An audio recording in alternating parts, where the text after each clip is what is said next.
নমস্কার, আপনারা দেখছেন নববার্তা বাংলা নিউজ।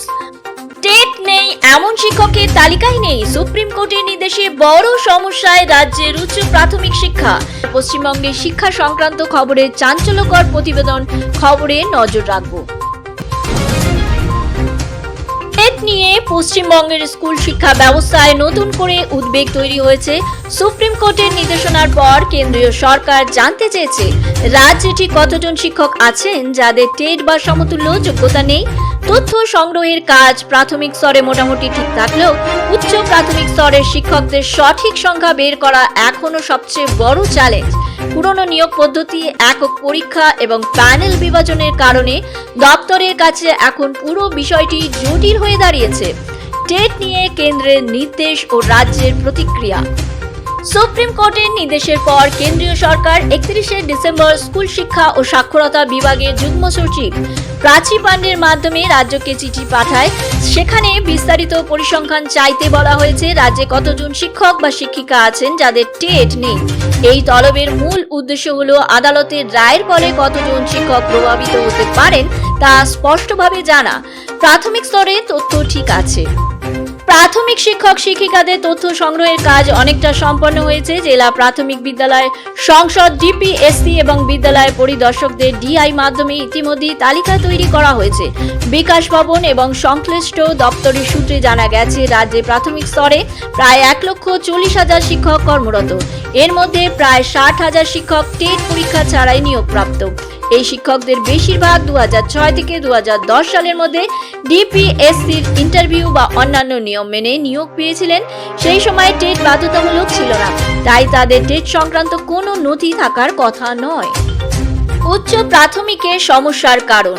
প্রাথমিক স্তরের হিসাব মোটামুটি পরিষ্কার হলেও উচ্চ প্রাথমিক স্তরের পঞ্চম অষ্টম শিক্ষকদের তথ্য আলাদা করা কঠিন হয়ে পড়েছে। এর মূল কারণ হলো পুরনো নিয়োগ পদ্ধতি। 1998 থেকে 2016 সালের আগে পর্যন্ত স্কুল সার্ভিস কমিশন পঞ্চম থেকে দশম শ্রেণীর শিক্ষক নিয়োগের জন্য একক পরীক্ষা নিত, অর্থাৎ পঞ্চম বা দশম শ্রেণীর যে শিক্ষক নিয়োগপ্রাপ্ত হতেন তারা একই প্যানেলের অংশ হতেন। এখন উচ্চ প্রাথমিক ও মাধ্যমিক স্তরের নিয়োগ আলাদা হলেও পুরনো নথিতে এই বিভাজন দেখা সম্ভব নয়। একই পরীক্ষা ও প্যানেলের কারণে এখন পুরনো নথি থেকে নির্দিষ্ট করে বলা কঠিন যে কে শুধু উচ্চ প্রাথমিক স্তরের শিক্ষক, কে মাধ্যমিক স্তরের, বিশেষ করে নর্মাল সেকশনে। এর ক্ষেত্রে বিভাজন আরো জটিল। ফলে টেটবিহীন উচ্চ প্রাথমিক শিক্ষকের সঠিক সংখ্যা বের করা এখন প্রশাসনের কাছে সবচেয়ে বড় চ্যালেঞ্জ। ডিজিটাল পোর্টাল আছে, তবু সমস্যা কাটেনি।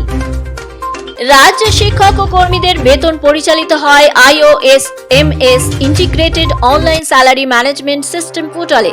সেখানে প্রতিটি শিক্ষকের নিয়োগ সংক্রান্ত বিস্তারিত তথ্য থাকা উচিত, কিন্তু সমস্যা হলো তথ্য থাকলেও টেটবিহীন শিক্ষকদের আলাদা করে বের করা সময় সাপেক্ষ।